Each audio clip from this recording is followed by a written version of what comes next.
Hello વિદ્યાર્થી મિત્રો, કેમ છો? મજામાં ને? આપણે આ ધોરણ 6નું સંસ્કૃત છે એ આપણા માટે નવું છે, તે માટે સંસ્કૃતનું ઉચ્ચારણ કઈ રીતે કરવું તે તમને આની પહેલાંના વિડીયોમાં સમજાવ્યું. જો તમે તે વિડીયો ન જોયો હોય તો તમે આ ચેનલની પ્લેલિસ્ટમાં જઈને તે વિડીયો જોઈ શકો છો. ત્યારબાદ તમને વંદના એટલે કે શ્લોક, જે મંગળાચરણ કરીએ છીએ તે શ્લોક અને ભાષાંતર સમજાવ્યું, તો તે પણ તમે જોઈ શકો છો. આજે આપણે ચિત્રપદાની વિશે જાણશું. હવે ચિત્રપદાની એટલે શું? કે ચિત્ર દ્વારા દર્શાવતા શબ્દો, જે ચિત્ર આપેલું હોય એનો સંસ્કૃત શબ્દ આપ્યો હોય એના ઉપરથી તમને ગુજરાતી ખબર પડી જાય. એટલે ચિત્ર દ્વારા જે શબ્દ આપ્યા છે તેને ચિત્રપદાની કહેવામાં આવે છે. પણ એ પહેલાં હું તમને કહી દઉં કે આપણે આજે ચિત્રપદાની તો શીખશું, નવા સંસ્કૃત શબ્દ પણ શીખવાના છે. પણ સાથે સાથે આપણે નવું કંઈક એટલે કે આપણે પુલ્લિંગ, સ્ત્રીલિંગ અને નપુંસકલિંગ વિશે જાણવાનું છે. હવે પુલ્લિંગ એટલે શું? તો પુલ્લિંગ એટલે કે જે પુરુષવાચક શબ્દ હોય તેને પુલ્લિંગ કહેવાય છે. સ્ત્રીલિંગ એટલે શું? કે જે સ્ત્રીવાચક શબ્દ હોય તેને સ્ત્રીલિંગ કહેવાય છે. હવે નપુંસકલિંગ એટલે શું? કે જે પુલ્લિંગ પણ ન હોય અને સ્ત્રીલિંગ પણ ન હોય, એટલે કે પુરુષવાચક પણ ન હોય અને સ્ત્રીવાચક પણ ન હોય, તેને નપુંસકલિંગ શબ્દ કહેવામાં આવે છે. તો પહેલાં આપણે અત્યારે હાલમાં તો જે ચિત્રપદાની 1 છે એમાં આપણે પુલ્લિંગ વિશે શીખવાનું છે. કયા શબ્દ વિશે શીખવાનું છે? તો પુલ્લિંગ શબ્દ વિશે શીખવાનું છે. પુલ્લિંગ શબ્દ વિશે શીખવાનું છે. હવે જોઈએ કે પુલ્લિંગ શબ્દ હોય એમાં અકારાંત વિશે શીખવાનું છે. અકારાંત એટલે કઈ રીતે ખબર પડે? તો જે આપણે ક લખતા હોય તો ક પ્લસ અ, ક બોલી છે ને, ક તો આ અ છે ને એટલા માટે એને અકારાંત કહેવામાં આવે છે. એટલે આપણે અકારાંત પુલ્લિંગ વિશે આપણે શીખવાના છીએ. આપણે અકારાંત પુલ્લિંગ શબ્દ આજે આપણે શીખવાના છીએ. જાણીએ. પહેલો શબ્દ અહીંયા પહેલું તમને શું દેખાય છે? કે ખેતરમાં છે એક બળદ દેખાય છે. બળદ જે ગાડું લઈ જતું એવું દેખાય છે, પણ આપણે અહીંયા બળદને જોવાનું છે, જેનો સંસ્કૃત શબ્દ થશે કે ઋષભ.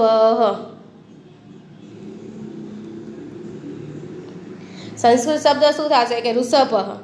અને ઋષભનો મિનિંગ થશે કે બળદ.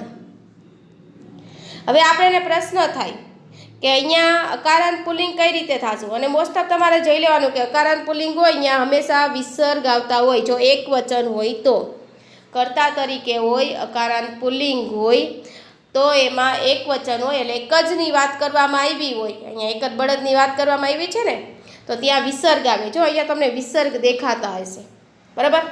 હવે અકારાંતની કઈ રીતે ખબર પડે તો જાણી કે અહીંયા તમને ઋષભ શબ્દ છે,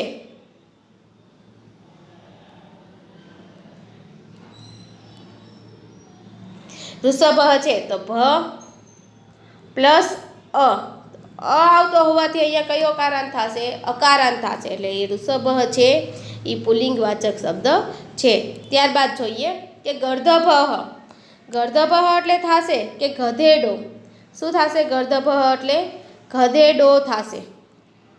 હવે એમાંય જુઓ તમને અહીંયા વિસર્ગ દેખાશે અને અહીંયા ભ છે એટલે ભ પ્લસ અ, એટલે એના ઉપરથી ખબર પડશે કે અહીંયા અકારાંત છે. ત્યારબાદ જોઈએ ગર્ધભ એટલે શું થશે? ગધેડો. સંસ્કૃતમાં ગર્ધભ, ગુજરાતીમાં ગધેડો. ત્યારબાદ જોઈએ મેષહ. અહીંયા મેષહનો મિનિંગ થશે કે ઘેટો. મેષહનો મિનિંગ શું થશે? કે ઘેટો. એટલે કે જો અહીંયા તમને અકારાંત સ પ્લસ સ એટલે આવ્યો એટલે અકારાંત અને વિસર્ગ છે એટલે પુલ્લિંગ, એટલે અકારાંત પુલ્લિંગ છે કે ઘેટો. ત્યારબાદ જોઈએ નકુલહ. નકુલહનો મિનિંગ થશે કે નોળિયો. નકુલહનો મિનિંગ શું થશે? તો નોળિયો. ત્યાર પછી જોવી કે મયુરહ. મયુરહનો મિનિંગ થશે કે મોર.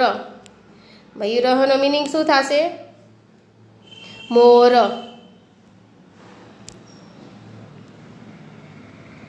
મોર. મયુરહ એટલે શું થશે? મોર. જો વિસર્ગ અને અકારાંત પુલ્લિંગ છે ર. ત્યાર પછીનું જોવી કે કાકહ. કાકહનો મિનિંગ થશે કે કાગડો. કાકહનો મિનિંગ શું થશે? કાગડો. ત્યારબાદ જોઈએ કે તાલહ, તાલહ એટલે તાળું. આ તમને ચિત્રપદાની એક છે જેમાં બધા અકારાંત પુલ્લિંગ શબ્દ છે. તાલહ એટલે તાળું. તમે ચિત્રમાં જુઓ છો, તમને શું દેખાય છે? દીવો દેખાતો હોય છે. અને જુઓ નીચે દીપહ, એટલે દીપહ એટલે થશે દીપહ એટલે થશે કે દીવો. દીપહ એટલે શું થશે? દીવો. ત્યાર પછીનું જોવી કે ઘટહ, ઘટહ એટલે કે ઘડો. ઘટહ એટલે શું થશે? ઘડો. ત્યારબાદ જોઈએ સર્પહ, ઉપર સાપનું દેખાય છે ને તમને, સાપનું ચિત્ર, ચિત્ર ઉપરથી તમને ખબર પડી જાય કે એનું ગુજરાતી શું થતું હોય છે. સંસ્કૃતમાં સર્પહ અને ગુજરાતીમાં સાપ. પણ કેવા શબ્દ છે? અકારાંત પુલ્લિંગ. ત્યાર પછી જોવી કે મકરહ, મકરહનો મિનિંગ થશે કે મગર, એનો અર્થ થશે મગર. મકરહ એટલે શું થશે? મગર. સંસ્કૃતમાં મગરને શું કહેવાય? તો મકરહ. ત્યાર પછી જોવી કે મંડુકહ, મંડુકહનો તમે જોવો છો ચિત્ર ઉપરથી તમને ખબર પડે છે કે અહીંયા દેડકો કહેવાય. શું કહેવાય એને? દેડકો કહેવાય. મંડુકહ એટલે શું થશે? દેડકો. તમને ચિત્ર ઉપરથી જ ખબર પડી ગયું કે સંસ્કૃતમાં દેડકાને મંડુકહ કહેવાય છે. આ તમારા હતા એ બધા અકારાંત પુલ્લિંગ શબ્દ હતા. ખાસ કરીને તમારે આ જે વિસર્ગ છે એ યાદ રાખવાના છે. જ્યારે એકવચન હોય ત્યારે હંમેશા વિસર્ગ આવે છે, એ તમારે ખાસ ધ્યાન રાખવાનું છે. એટલે આ અકારાંત પુલ્લિંગ શબ્દ છે. એના પછીનું જોવી, એના પછીનું છે ચિત્રપદાની 2. અહીંયા ચિત્રપદા, ત્યારબાદ આપણે ચિત્રપદાની 2 જોઈએ કે ચિત્રપદાની 2 છે એમાં સ્ત્રીલિંગ શબ્દ છે. કેવા છે? સ્ત્રીલિંગ, એટલે કે સ્ત્રીવાચક શબ્દ.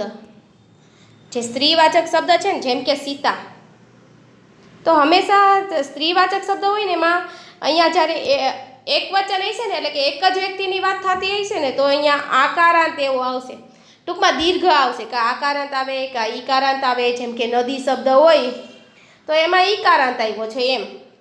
તમે બોલો ને ત્યાં તમને ખબર પડી જાય કે દી, તો દ પ્લસ ઈ, તો અહીંયા કયો કારાંત થયો? તો ઈ થયો.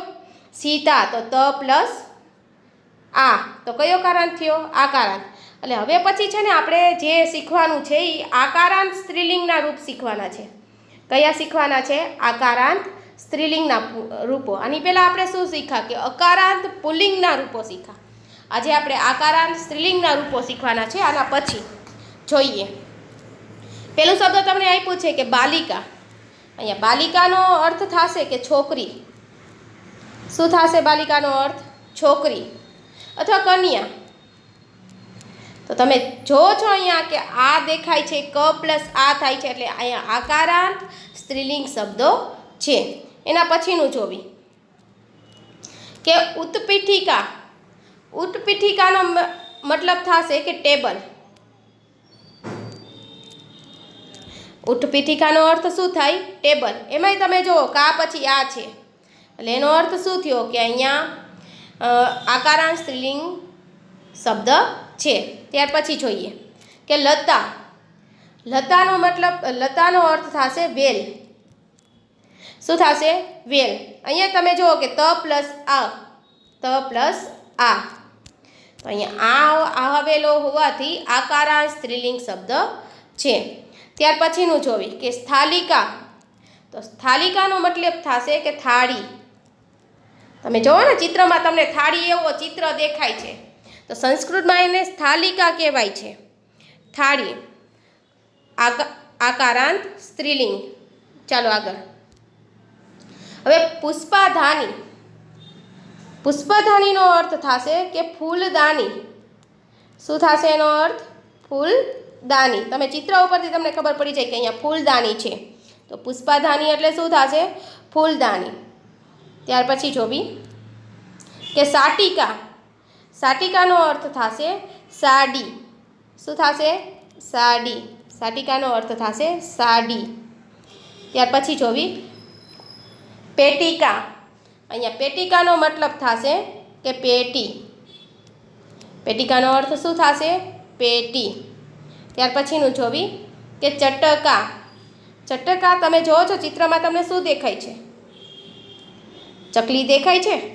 તો એનું ગુજરાતી સંસ્કૃતમાં ચટકા અને ગુજરાતીમાં ચકલી. શું થશે? ગુજરાતીમાં ચકલી. પછી નદી. નદીનું ગુજરાતી શું થશે? તમે જુઓ નદી જેવું એમાં તમને દ્રશ્ય દેખાય છે એટલે નદીનું ગુજરાતી શું થશે? તો નદી. શું થશે નદીનું ગુજરાતી? નદી. જો ઈકારાંત છે, દીર્ઘ ઈકારાંત છે એટલે અહીંયા કયું છે? ઈકારાંત સ્ત્રીલિંગ શબ્દ છે. કયો શબ્દ છે? ઈકારાંત સ્ત્રીલિંગ શબ્દ છે. પછી ચૂલ્લી. અહીંયા ચૂલ્લીનો મિનિંગ થશે કે ચૂલો.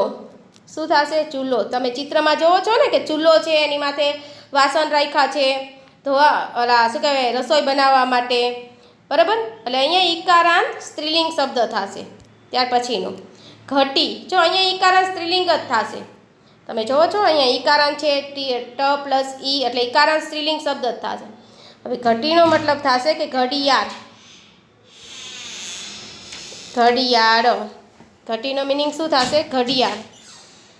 ત્યાર પછી જોઈએ કુંચિકા. તો તમે ચિત્ર ઉપરથી જોઈ શકો છો કે તમને શું દેખાય છે? તો ચિત્ર ઉપરથી તમને ખબર પડે કે કુંચિકા એટલે ચાવી થશે. શું થશે? ચાવી. કુંચિકા એટલે શું થશે?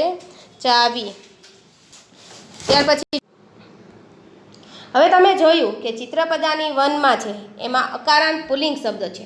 ચિત્રપદાની 2 છે એમાં આકારાંત અને ઈકારાંત સ્ત્રીલિંગ શબ્દ છે.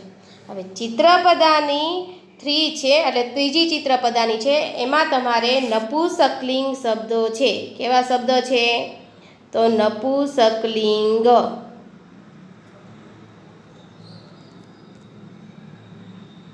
નપુંસકલિંગ છે. નપુંસકલિંગ એટલે શું?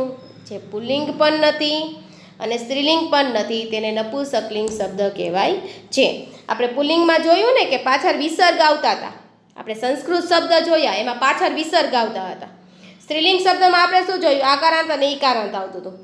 હવે નપુંસકલિંગમાં છે એમાં તમારે મ ખોડો આવશે. શું આવશે સંસ્કૃતમાં? જ્યારે એક વચન હોય ને ત્યારે અહીંયા આપણે સ્ત્રીલિંગ શબ્દ જે ચિત્રપદાની છે એમાં આપણે એક વચન એટલે કે એકની જ વાત કરી છે. જેમ કે ચાવી હોય તો એક જ હોય, પેટિકા હોય તો એક જ હોય, તે રીતે બાલિકા છે તો એક જ વાત કરી હતી તે રીતે. એટલે એક વચન હોય ને ત્યારે નપુંસકલિંગમાં મ ખોડો આવે. જોઈએ હવે આપણે નપુંસકલિંગના, તે પણ અકારાંત સ્ત્રીલિંગ શબ્દ છે. કેવા છે? તે પણ અકારાંત નપુંસકલિંગ શબ્દ છે. કેવા છે એ બધા? કે અકારાંત નપુંસકલિંગ શબ્દ. ચાલો જોઈએ કે રત્નમ. તમે જોવો છો કે અહીંયા રત્નમમાં મ ખોડો આપેલો છે. તમે જોઈ રહ્યા છો ને કે મ ખોડો છે એટલે અહીંયા કયું થશે? નપુંસકલિંગ થશે. કયું થશે? નપુંસકલિંગ. કયું થશે? નપુંસકલિંગ. અકારાંત. રત્ન શબ્દ છે ને, રત્ન શબ્દ છે તો ન પ્લસ અ એટલે કયો કારાંત થયો? અકારાંત થયો. અને કયું લિંગ થયું? તો નપુંસકલિંગ લિંગ થયું. તો અહીંયા રત્નમનો મતલબ થશે કે રત્ન. રત્નમનો મિનિંગ શું થશે? કે રત્ન અથવા તો હીરો. જે ડાયમંડ કહીને આપણે તેની વાત કરી છે કે રત્નમ એટલે હીરો, બરાબર. ત્યાર પછીનું જોવી કે છત્રમ. છત્રમનો તમે જોવો છો ચિત્ર ઉપરથી તમને ખબર પડી જાય કે અહીંયા છત્રી છે. શું છે? છત્રી છે. પણ તમે જુઓ કે એમાં છત્ર મ ખોડો છે ને એટલે નપુંસકલિંગનો શબ્દ છે. નપુંસકલિંગ છે અને અકારાંત નપુંસકલિંગ. ત્યાર પછી જોવી મ ખોડો દેખાય છે એટલે પુષ્પમ. પુષ્પમનો તમે જોવો છો ચિત્ર, તમને શું લાગે છે? ફૂલ લાગે છે ને? હા, વેરી ગુડ. તો શું છે અહીંયા? ફૂલ છે. શું છે? ફૂલ. મ ખોડો હોવાથી નપુંસકલિંગનું રૂપ છે, જે સ્ત્રીલિંગય નથી અને પુલ્લિંગય નથી ને નપુંસકલિંગનું રૂપ છે. ત્યાર પછી જોવી ઉરુકમ. ઉરુકમનો અર્થ થશે કે પેન્ટ. શું થશે? પેન્ટ. જે જીન્સ પેન્ટ કહી ને એ પેન્ટ, પેન્ટ એવો અર્થ થશે. ચિત્ર ઉપરથી તમને ખબર પડી ગયું. ત્યાર પછી જોવી કે ધનમ. ધનમનો અર્થ થશે કે પૈસા. શું થશે? પૈસા. ધનમનો અર્થ શું થશે? પૈસા. ત્યાર પછી જોવી પુસ્તકમ. પુસ્તકમ એટલે પુસ્તક જ થાય, પણ ચોપડી પણ આપણે કહી શકીએ છીએ. સંસ્કૃતમાં પુસ્તકમ, ગુજરાતીમાં ચોપડી. કયો શબ્દ છે? તો અકારાંત નપુંસકલિંગ શબ્દ છે. ત્યાર પછીનો લસુનમ. આ શબ્દ તમે પહેલી વાર સાંભળ્યો હશે સંસ્કૃતમાં, કે લસણને સંસ્કૃતમાં શું કહેવાય છે? તો લસુનમ કહેવાય છે. લસુનમ. અને ગુજરાતીમાં તો આપણે બધાને ખબર જ છે શું કહેવાય છે? લસણ કહેવાય છે. શું કહેવાય છે? લસણ કહેવાય છે. સરસ, વેરી ગુડ. ચાલો આગળ. સીવણ યંત્રમ એટલે કે સીવાનું મશીન, જે આપણે કપડાં સીવાનું મશીન હોય ને, કપડાં સીવતા હોય એ સીવણ મશીન. કયું છે? સીવણ મશીન. આ પણ કયું છે? અકારાંત નપુંસકલિંગ. ત્યાર પછી જોવી વિમાનમ. વિમાનમનો અર્થ શું થશે? વિમાન. શું થશે? વિમાન. ત્યાર પછી જોઈએ કે લોકાયનમ. લોકાયનમનો અર્થ થશે કે બસ. શું થશે લોકાયનમનો અર્થ? બસ. ત્યાર પછી જોવી કે કૃષ્ણ ફલકમ.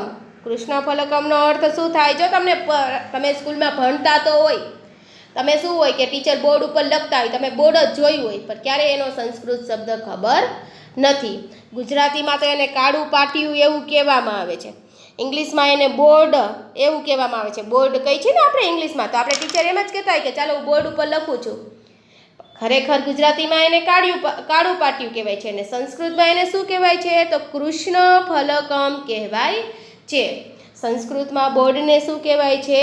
તો કૃષ્ણ ફલકમ.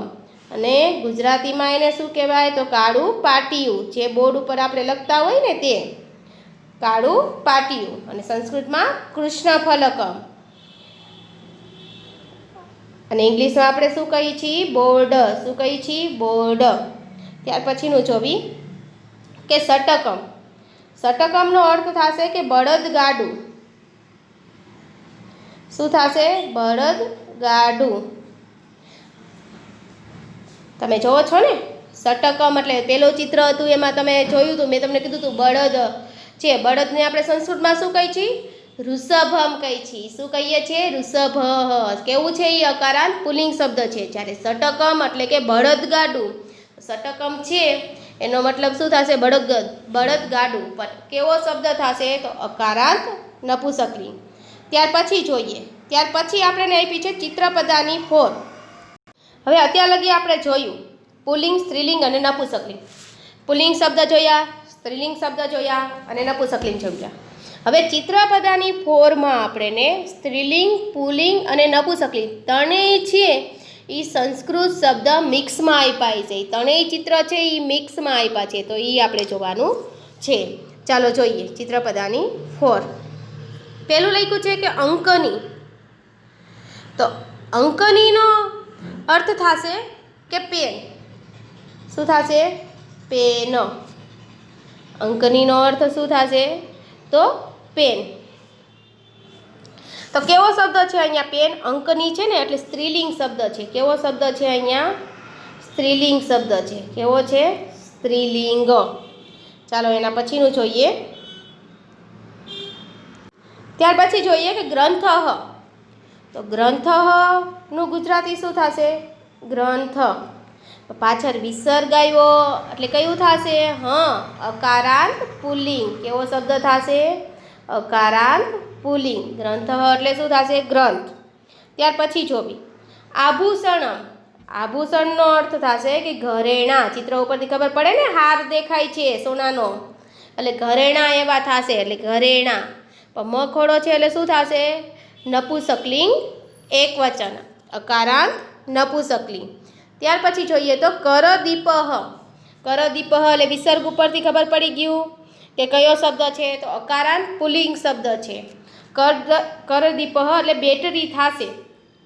કરદીપ એટલે શું થશે? બેટરી થશે. પણ આપણે ગુજરાતીમાં એને શું કહીએ છીએ? હાથ બેટરી. ગુજરાતીમાં એને શું કહીએ છીએ? હાથ બેટરી. કયો? અકારાંત પુલ્લિંગ. ત્યાર પછી જોવી ચમસહ. ચમસહ. ચમસનો મતલબ થશે કે ચમચો. તમે ચિત્ર ઉપરથી ખબર પડી જાય ને, ચમચો. પણ વિસર્ગ આવ્યા એટલે કયું થયું? અકારાંત પુલ્લિંગ શબ્દ. કયું થશે?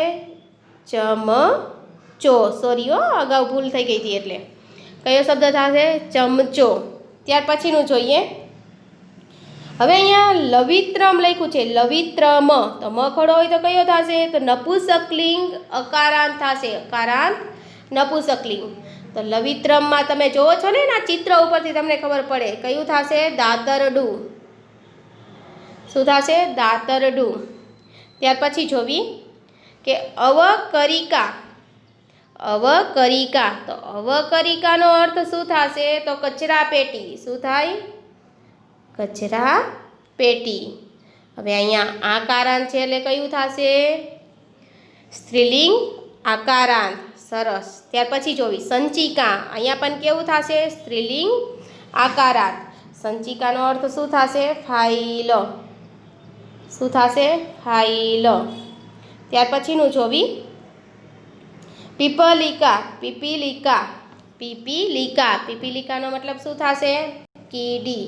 કયું થશે? કીડી. તો અહીંયા કયું થશે? આકારાંત સ્ત્રીલિંગ. સંચિકા એટલે આકારાંત સ્ત્રીલિંગ, અવકારિકા એટલે આકારાંત સ્ત્રીલિંગ અને પીપલિકા એટલે પણ આકારાંત સ્ત્રીલિંગ. ત્યાર પછી જોવી કીડી એવું થાય. ત્યાર પછીનું જોવી ગણનયંત્રમ. હવે મ ખોડો છે એટલે શું થશે? નપુંસકલિંગ રૂપ થશે. કયો થશે? નપુંસકલિંગ રૂપ થશે. ગણનયંત્રમ એટલે જો આપણે ઓલું કેલ્ક્યુલેટર કહીને જે ગણતરી કરતા હોય છે એ કેલ્સી કહેતા હોય, ઘણી વખત કેલ્સી કહેતા હોય, કેલ્ક્યુલેટર કહેતા હોય, પણ ગુજરાતીમાં એને ગણક યંત્ર કહેવાય છે. શું કહેવાય છે? ગણક યંત્ર. બરાબર. ચાલો એના પછીનું જોવી દ્રોણી. તો ઈકારાંત છે તો કયું થશે? સ્ત્રીલિંગ થશે. કયો શબ્દ થશે? સ્ત્રીલિંગ થશે. સ્ત્રીલિંગ ઈકારાંત. જોઈએ એનું ગુજરાતી. તમને ચિત્ર ઉપરથી ખબર પડી ગઈ છે. શું થશે? ડોલ. શું થશે? ડોલ. ત્યાર પછીનું જોઈએ પિંજહ. પિંજહ એટલે તમને ખબર પડે ને, પિંજહ એટલે કયું થશે? અકારાંત પુલ્લિંગ શબ્દ થશે. કયો થશે? અકારાંત પુલ્લિંગ. પિંજહ એટલે શું થશે? સ્વિચ. શું થશે? સ્વિચ. બરાબર. સમજાણું તમને બધાને કે આ તમને પુલ્લિંગ, સ્ત્રીલિંગ અને નપુંસકલિંગ જે તમે ચિત્ર પદ્ધતિ શીખ્યા, ચિત્ર દ્વારા સંસ્કૃત અને તમે ગુજરાતી શીખ્યા. તો તમને આ વિડીયો જરૂર ગમશે એવી આશા રાખું છું. જોવા માટે ધન્યવાદ. અને જો તમને મારો આ વિડીયો ગમે તો લાઈક કરજો, શેર કરજો અને સબસ્ક્રાઈબ કરજો. ધન્યવાદ.